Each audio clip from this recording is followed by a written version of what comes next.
Pada kesempatan kali ini kami akan melanjutkan beberapa hal penting yang harus kami bahas pada chapter 132 ini. Lalu apa sajakah itu?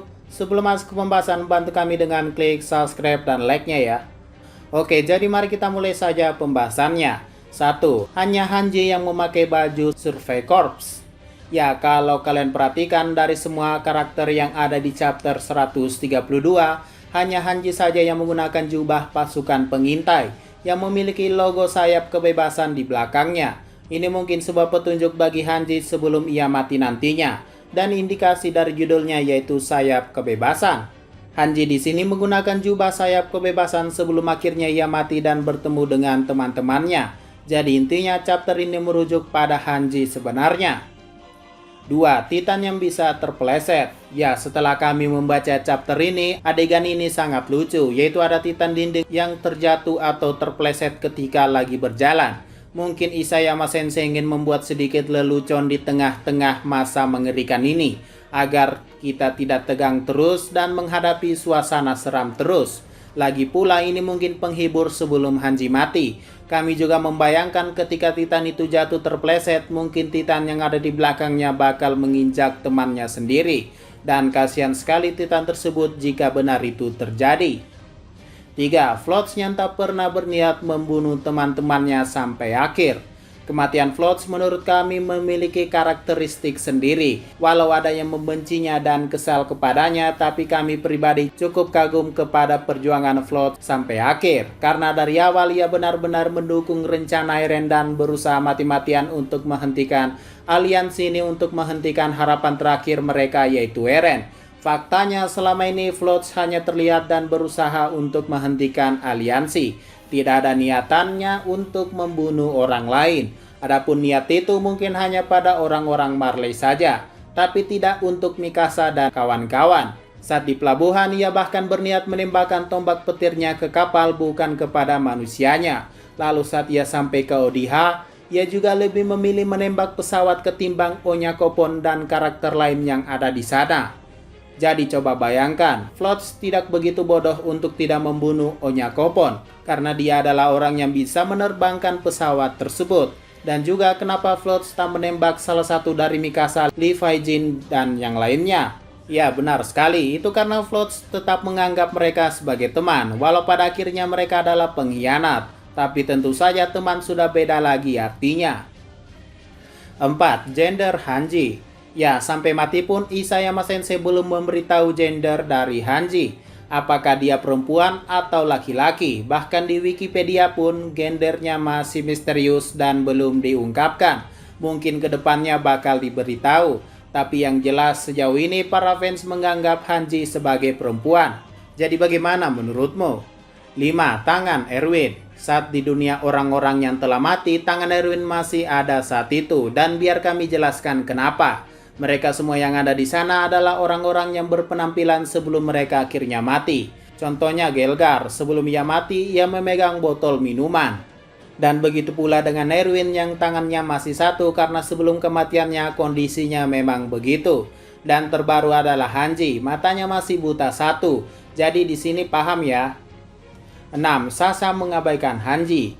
Nah, banyak yang berspekulasi di sini. Pertama, Sasha mengabaikan Hanji karena kecewa dengan keputusan Hanji. Atau kedua, ia berbalik badan karena ia memakan kentang atau daging miliknya. Jadi manakah yang akan kalian pilih?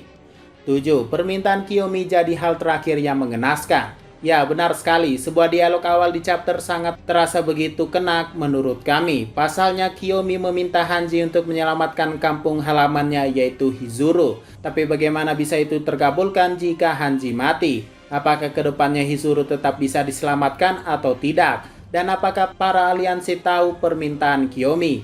Entahlah. 8. Bom peledak akan menjadi kunci untuk menghentikan Eren. Menurut Armin sih begitu. Bom ini akan menjadi kunci untuk menghentikan Eren, tapi kami belum punya gambaran bagaimana bisa bom ini menghentikan Eren. Mungkin yang paling mendekati adalah bisa menghentikan beberapa Titan dinding, tapi tidak untuk Eren. 9. Shutdown-nya Gabi dari dunia pertempuran. Ya, dari sini kita tahu bahwa Gabi semakin melemah.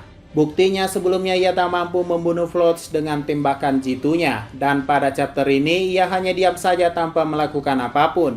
Mungkin di dalam lubuk hatinya ia juga kecewa. 10. Bucinnya Ani kepada Armin. Sebelum kita tahu bahwa Arminlah yang terlihat menyukai Yani, tapi di chapter ini jelas Ani terlihat menyukai Armin, bahkan memasang muka malu-malu kucing begitu. 11. Plesetan nama pelabuhan Karifa menjadi Afrika dan pangkalan Salta menjadi Atlas. Ya, kita tahu nama pelabuhan yang diserang Eren bernama Karifa yang mungkin inspirasi dari nama dunia nyata yaitu Afrika. Karena kita tahu dan bahas sebelumnya kalau benua Marley itu mengambil referensi dari benua Afrika. Lalu pangkalan udara Salta yang mungkin terinspirasi dari Atlas, yaitu pegunungan Atlas yang merupakan barisan pegunungan di Afrika Barat Laut. 12. Jin satu-satunya orang yang kasihan dengan kematian Floats. Jika banyak orang yang menangisi kematian Hanji, beda cerita dengan kematian Floats. Tidak ada yang menangis, tapi dari ekspresi Jin, ia satu-satunya orang yang terlihat mengerti perjuangan Floats. Pasalnya mereka memiliki hubungan yang cukup dalam. 13. Kelemahan Titan Dinding. Ya, sebelumnya kami sudah membahas semua tentang Titan Dinding pada video sebelumnya, dan dari sana ternyata teori tentang kelemahan Titan Dinding kami salah. Jadi maaf soal itu. Mungkin pada chapter ini sudah jelas menunjukkan bahwa Titan Dinding bisa dikalahkan, tapi tidak dari depan ya. Seperti saat angkatan kapal Marley menembaki mereka meriam terkuat, tetap saja tidak mempan. Satu-satunya kelemahan Titan Dinding adalah lehernya. Selain itu mereka semua kebal. Jadi untuk mengalahkan mereka, perlu untuk pergi ke belakang mereka dan menebasnya atau menembak tengkuknya.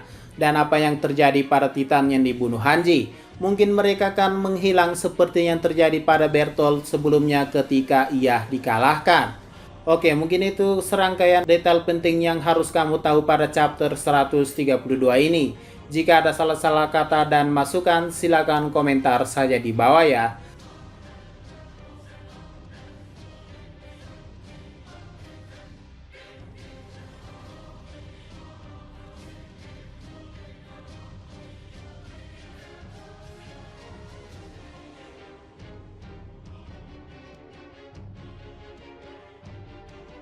Sekian dari pembahasan kali ini, jangan lupa like, share, dan komentarnya ya.